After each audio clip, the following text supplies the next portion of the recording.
Break کے بعد مبارک جوید اور بابر جوید صاحب سوئٹزرلینڈ سے آپ کی خدمت میں حاضر ہیں. جی سر. تو جی میری ملاقات تو جو فیکٹری جہاں میں کام ملازم ہوں میڈیسن فیکٹری وہاں ظہیر صاحب جی جو جی ان کی ایجنسی تھی ٹریول ایجنسی نا. جی جی تو کہتے یار آتے جاتے کبھی آؤ تو اپنا پاس تو ساتھ لے آنا, پاسپورٹ مجھے دے دینا پھر میں دیکھتا ہوں کیا کرنا ہے نا. جی جی تو یقین کریں میں 2 ڈھائی سال گزر کے بعد کو تو مجھے اچانک رات کو 9 10 بجے فون آ رہا ہے. جی کہتی ہے بابر صبح تم 8 بجے امبیسی جا سکتے ہو. جی میں کہ کون سی امبیسی؟ Swiss embassy. میں کہ میرا صبح ٹور ہے, میں تو اپنے ٹور پہ جانا چاہتی ہوں, ٹور کو کینسل کرو پلیز, وہاں پہنچو 8 بجے, آپ کو یہ بندہ ویٹ کر رہا ہوگا آپ کا وہاں پہ نا. اچھا. تو میں کہ اچھا جی. تو بات سے اندر جو میں بات رہ کہ وہ پشاور میں ہمارے مربی ہوتے تھے, مربی سلسلہ ابھی وہ پتہ نہیں کس ملک میں ہے, افضل صاحب ہوا کرتے تھے, محمد افضل صاحب. انہوں نے میری شادی وغیرہ کی بات لائی کہ پٹھان فیملی تھی, مردان کے رہنے والے تھے نا. جی جی تو وہ رشید الدین صاحب تھے, تو بڑا متاثر تھے. کہتے بچہ آتا ہے صبح 9 بجے جاتا ہے, 12 بجے وزٹ کر کے واپس آ جاتا ہے, شام 2 بجے نکلتا ہے, 5 بجے آ جاتا ہے, تو نماز مسجد ہی پڑھتا ہے نا. جی جی پشاور میں تقریباً 3 ساڑھے 3 سال میں نے کام کیے, تو ہوٹل کا کمرہ ان کے پاس موجود تھا, مگر میں کسی ہوٹل میں ٹھہرتا, میں زیادہ مسجد میں اسٹے کرتا تھا. جی جی تو شام کو ہم نے کھانا کٹھے کھانے نکل جانا. ہمارے جو مربی صاحب ہوا کرتے تھے وہ بھی, پلس خادم مسجد بھی, اور بھی دوست تھے. ایک اچھی رونق لگی خدا من انبیاء کے ساتھ نا. جی جی تو اسی دوران وہ رشتے کی بات ہوئی, پھر منگنی وغیرہ ادھر ہوئی. لیکن ابھی تو آپ نے بیعت کی نہیں تھی نا. تو یہ بات 84 آ چکا تھا نا, اچھا 84 اچھا. میں آپ کو میں نے بیعت دی. ٹھیک ٹھیک. تو یہ تھوڑا سا وقت درمیان 84 آ گیا, تو جو ساری ڈیوٹیاں کرتے کرتے 3 4 سال اس کو گزر گیا جی پروسیس اس جی جی وقت کو. جی جی. تو 84 میں باقاعدہ میں نے بے قصور بیعت کا خط لکھ دیا. اچھا ٹھیک. تو اس کے بعد سے میری منگنی وغیرہ کا پروسیس ہوا, تو منگنی وغیرہ ادھر ہوئی, یعنی کہ پشاور میں فیملی پشاور. ہوتی تھی. جی جی تو رہنے والے مردان کے تھے, آج بھی ان کا چچا مردان کی امیر جماعت ہیں. جی جی. اچھا. ہاں جی. تو یہ پھر واپس آتا ہوں, ظہیر صاحب کی طرف تو نے مجھے فون کیا کہ آپ اسلام آباد پہنچے. میں صبح صبح نکلا, 4 بجے بڑی فلائنگ کچھ لی, تم 8 بجے راول پنڈی چلا گیا. تو راول پنڈی فلائنگ کچھ جو اڈے پہ پہنچے, تو دوست مجھے کہتے ہیں کہ آپ جوید بابر ہیں. میں کہ ہاں جی. کہتے ہیں میں آپ کو نکلنا تھا, ہم اکٹھے انشاءاللہ جائیں گے. تو میں کہ آپ کو کیسے پتہ؟ کہتے ہیں کہ انہوں نے مجھے ظہیر صاحب نے کہا تھا کہ بابر صاحب آ رہے ہیں فلائنگ کچھ پہ آئیں گے, تو آپ صبح 7 7:30 وہاں کھڑے ہو جائیں, تو آپ ملاقات ہو جائے گی انشاءاللہ. جی جی تو مجھے کہتے ہیں کہ اب ناشتہ تو آپ نے نہیں کیا ہوگا, ہم کسی اچھے ہوٹل میں جا کے نا کسی جگہ پہ ناشتہ کرتے ہیں, اس کے بعد میں ویسے جاتے ہیں. جی جی. تو مجھے میں ساتھ گیا, ناشتہ کیا ہم نے. تو 9 ساڑھے 9 کے قریب ہم ویسے گئے, 10 کا ٹائم تھا گھر میں, سوئس ایمبیسی. جی جی تو میری فائل انہوں نے تیار کروائی ہوئی تھی نا. جی جی. تو کہتے یہ فائل ہے تمہاری, اسی کے متعلق ہے, میڈیسن کے متعلق, تم یہاں کام کرتے ہو, یہ تم کماتے ہو, سیر کے لیے تم سوئٹزرلینڈ جا رہے ہو, تم اپنا ویزا جا کے اپلائی کرو. جی جی میں کہا اچھا یہ کیا بات ہوئی نا. جی. خلاصہ یہ کہ میں اس میں کھڑکی پہ چلا گیا, میں نے جا کے فائل جمع کروائی. تو کہتی کہ آپ کو کون سی زبان آتی ہے؟ میں کہ میں اردو بول لیتا ہوں, پنجابی بول لیتا ہوں, وہ کچھ تھوڑی بہت انگلش کے لفظ ہے جو زیادہ سے زیادہ تو مجھے نہیں آتے. جی تو جی. کہتے کہ وہاں زیادہ تو جرمن بولی جاتی ہے, فرینچ ہے یا پھر اٹالین ہے, تینوں زبانوں سے میں تینوں میں سے مجھے تو کوئی نہیں آتی. البتہ انگلش جو ہے ایک انٹرنیشنل زبان ہے, تو کچھ مسئلہ پرابلم ہو تو انسان اس میں کلیئر کر سکتا ہے, بتا سکتا ہے. جی جی. ورنہ اشاروں کی زبان تو ہر کوئی جانتا ہے. یہ میں نے کہا فرنس پڑھا نا وہ کھڑکی پہ آدمی. جی تو کہتے ہیں کہ آپ 2 3 بجے کے بعد ہیں, تو ہم آپ فیصلہ کریں گے کہ آپ کو ویزا دینے کے نہیں دینا جی. جی. ہم تقریباً 2:30 بجے دوبارہ کھانا کھا کے دوپہر میں واپس گئے. تو جب میں اس پہ کھڑکی پہ گیا تو اس نے ویزا لگا دیا. تو اس کا کہتے ہیں آپ کو 1 ماہ کا ویزا لگا دیا ہم نے, سیر کرنے کے لیے جا سکتے ہیں. جی. تو یہ میرے لیے ایک بڑا شوق لگا مجھے. میں تو جانا نہیں چاہتا یہ ویزا اس نے کیوں لگا دیا. ٹھیک. تو پاسپورٹ لے کے پھر تو جو دوست تھے جو مجھے لینے آئے تھے فلائنگ پوچھتی, تو انہوں نے کہا کہ یہ کیا کرنا. میں کہ پاسپورٹ سے یہ سب وجوہات دوں, تو ہم سے بات کر لوں کہ اس کا کیا کرنا کیا نہیں کرنا. جی جی. تو پاسپورٹ ان کو پہنچا دیا. پھر 2 2.5 ہفتے اس کو گزر گئے. ٹھیک. تو وہ کہتے ہیں کہ بابر یار لاہور آنا تو مجھے ملنا آ کے, تمہارا ویزا لگا ہوگا, تقریباً 2 ہفتے گزر کے ہیں, تو اس کا کیا کرنا, تم نے جانا نہیں. میں کہ میرا ارادہ جانے کا تو نہیں.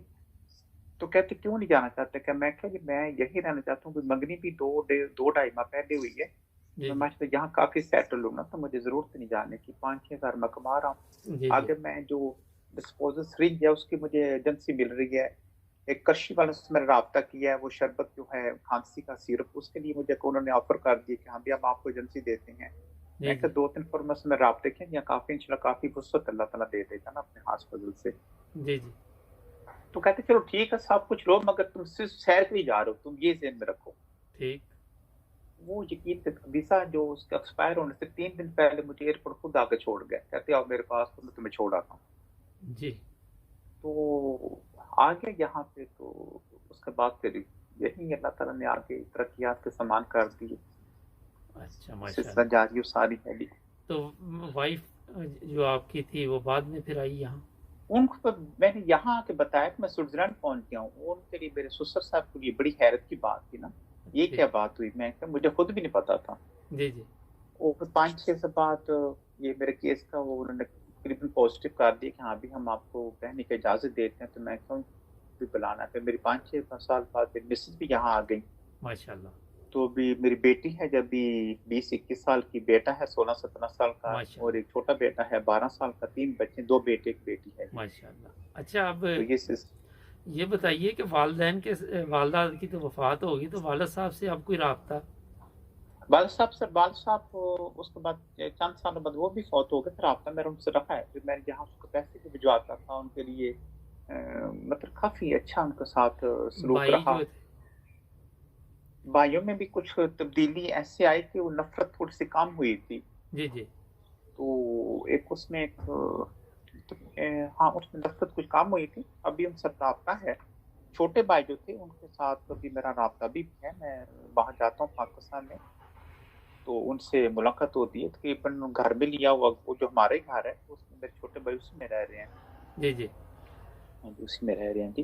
तो तो यहाँ भी अल्लाह ताला, बहनें बहनें अपने वगैरह? घरों में सारी, हाँ, नहीं वो वो सारी भी शादीशुदा हैं। आपको अब मिलती हैं?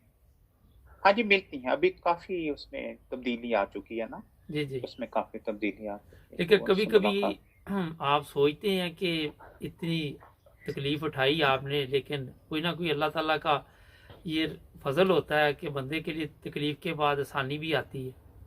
बहुत बड़ी आसानियाँ हैं। यकीन करें अल्लाह ताला ने ऐसे यहाँ के सामान किए, ऐसे रास्ते खोले हैं, मेरी अपनी अक्ल के बाहर रह जाती है बात कि ये कैसे मुमकिन है। और जब आप तो ने 7वीं जमात में थे, आपने कभी सोचा भी नहीं होगा कि आप स्विट्जरलैंड में बाकी की ज़िंदगी गुजारेंगे? बिल्कुल नहीं, यकीन करें, बिल्कुल नहीं सोचा। कोई ऐसा ख़्याल भी नहीं आया था। वही बचपन में मैं कि जैसे अपनी गलियों मोहल्लों में इंसान बच्चे घूमते हैं, उसी शक्ल में मैं भी उसी में, उसी मुआशरे का हिस्सा था। जी जी कतई ऐसा नहीं ख़्याल आया ना जी। तो अलबत्ता ये मैंने देखा है कि यकीन करें, बात सब दुआ का मौका मिलता था, मैं बहुत रोता था। मगरिब के वक़्त ख़ासकर मैं ना अपनी बस अल्लाह की याद में कुछ खो जाना, अभी भी यही हालात हैं। ये कभी दुआ मेरी का कोशिश नतीजा होती है, फिर? दुआ, यकीन करें, मतलब मैं 2006 में मैंने रसूलुल्लाह सल्लल्लाहु अलैहि वसल्लम की ज़ियारत मुझे अल्लाह ने नसीब सल्लल्लाहु अलैहि करवाई जी। वसल्लम, माशाल्लाह तो मसीह मौत को मैं 2 दफ़ा देख चुका हूँ। एक दफ़ा माशा व्हाइट लिबास में, एक दफ़ा ठीक है रमज़ान से पहले इन्हीं दिनों, एक जो रमज़ान जो अभी गुज़रा है, इसमें 1 हफ़्ता पहले मैं देखा तो मसीह मौद अलैहिस्सलाम जैसे हमारे खुलफ़ा मुलाकात करते हैं लोगों से ना, माशाल्लाह तो बड़ी खूबसूरत खुली फ़ज़ा में मसीह मौद बैठा हूँ, तो मुलाकातें हो रही हैं। तो मैं माशाल्लाह। आखिरी मुलाकात भी हूँ। अच्छा तो माशाल्लाह। मैं हुज़ूर के पास जाता हूँ, सलाम करता हूँ, तो उनके पास पेपर पड़े हैं दुआओं के, उसमें जैसे रब्बे कुल्लो शैनहात मुक़र्रब फ़ाफ़स निवसुर निवरहम, ऐसे दुआएँ ऊपर लिखी हुई हैं मुख्तलिफ ना। माशाल्लाह। तो मैं बताता हूँ हुज़ूर को, मैं कहा हुज़ूर ये जो दुआ लिखी हुई है किताब में उस पेपर के ऊपर, ये तो हम अक्सर पढ़ते हैं, सुब्हानल्लाहि व बिहम्दिही सुब्हानल्लाहिल अज़ीम अल्लाहुम्मा सल्लि अला मुहम्मदिन व आले मुहम्मद। तो कहते हैं इन दोनों इस दुआ को भी साथ शामिल कर लें, जो वबाएँ फैली हैं अल्लाह तबारक व तआला आपको इससे महफूज़ रखेगा। वो यही दुआ सिखाते हैं, रब्बे कुल्लो माशाल्लाह। शैनहाद मुक़व्वलिना। तो फिर वो पेपर उनके पास 4-5 दुआओं के पड़े हैं, कहते हैं बस तुम आखिरी हो, ये सारे पेपर तुम ही साथ ले जाओ दुआओं वाले ना। मैं बड़ा खुश होता हूँ, मैं शुक्रिया जी। तो हुज़ूर की मेज़ के सामने एक बच्ची खड़ी है 8-10 साल की, तो बड़े आंसू बहा रही है, थोड़ा-सा ना बस मसीह मौत को देखती चली जा रही है। जी जी तो मैं कहा हुज़ूर ये बच्ची कौन है? कहते मुकामी फैमिली आई थी, वो मुलाकात इनके वालिद करके चले गए। बच्ची कहती मैंने इनको थोड़ा-सा देखना, मुझे यहीं रहने दो। वाह। तो उस वक़्त से मेरे सामने खड़ी है, तो उसको मेरे पे बहुत ही प्यार आ रहा है, तो रोती जा रही है, मुझे देखती जा रही है। माशाल्लाह। तो मतलब कोई ऐसी ऐसे में 20 दुआएं से बता सकता हूँ, ऐसी ख्वाबें से मैं बता सकता हूँ। तो अल्लाह ताला ने 2014 में हज मुबारक का भी एक माशाल्लाह। बैतुल्लाह का हज की भी तौफीक दी थी। वाह जी वाह। तो वहां जाके मैं अपने सारे खुलफा की तरफ से उम्रा किया, यकीन तो मेरे पास माशाल्लाह। 23 दिन थे, तो सब की तरफ से मैंने उम्रा किया। मौजूदा हुजूर की तरफ से भी, अपने हमारे 4 खुलफा अल्लाह के हुजूर जा चुके हैं, उनकी तरफ से भी, मसीह मौत की तरफ से भी दुआएं की। माशाल्लाह। बिलखसूस वो जो दुआ हुजूर ने मतलब कि लिखी थी, उनको लिख के दी थी बैतुल्लाह पे जाने के लिए हजरत सूफी मुंशी साहब अहमद जान साहब को, जी जी। जब वो हज बैतुल्लाह पे जाते हुए तहरीर की एक दुआ को वहाँ पढ़ना, तो वही दुआ मैंने जाके हुजूर की तरफ से पढ़ी। माशाल्लाह जी।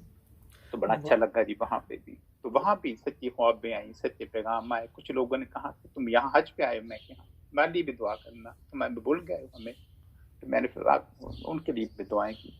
जी बहुत अच्छा लगा आपसे बात करके, क्योंकि मैंने कहा तफसील से बात आपकी सुनेंगे। नाजरीन हमारे कहते हैं जी आप बहुत मैं सवाल करता हूँ, इसलिए मैंने आज बहुत कम सवाल किए। मैंने कहा आपकी जरूर बात ही सवाल सुनते करें। हैं। तो ये तो अब यहाँ आपको आपके भाई वगैरह सोचते हैं वहाँ पे कि ये वाकई ठीक था, कभी उन्होंने इसका जिक्र किया? बहुत ठीक करते हैं जिक्र। मेरे वालिद साहब के दोस्त हुआ करते थे, एक सूफी साहब थे, बड़े प्यारे बुजुर्ग थे। वो मेरे वालिद साहब के बड़े करीबी दोस्त थे। एक अहमद साहब थे, एक दौर थे। वो वालिद साहब के फौत होने के बाद मुझे ख्वाब में आए थे, मुझे साथ लगा के मुझे प्यार करते चले जा रहे हैं। मैं कहा क्या हुआ, मुझे क्यों इतना प्यार कर रहे हो? कहते तुम बहुत सच्ची बात कर रहे थे, तुम बिल्कुल सच्चे थे। अच्छा माशाल्लाह। तुम्हारा मसीह सच्चा था, तुम्हारा मेहदी सच्चा था, हम ही गलती थे। जी जी। तो मैंने फौरन घर फोन किया छोटे भाई को, शरात में मैंने कहा अहमद साहब का पता करो, तनवीर साहब का पता करो, वो जिंदा है तो फौत हो गए हैं। जी जी। वह मैं तस्दीक हुआ तो कहती हूँ तो दोनों 1.5-2 साल हो गए, फौत हो चुके हैं। जी जी। तो मैं अच्छा उनको भी हूँ, अल्लाह के हुजूर जाके पता चला कि बस ये मौत सच्चे थे। एक ब्रेक ले लें तो थोड़ी सी फिर जी। बातचीत आपसे करते हैं। नाजरीन जुड़े रहे ठीक है। नाइन ब्रदर्स टीवी के साथ। ब्रेक के बाद दोबारा आपकी खिदमत में हाजिर हैं।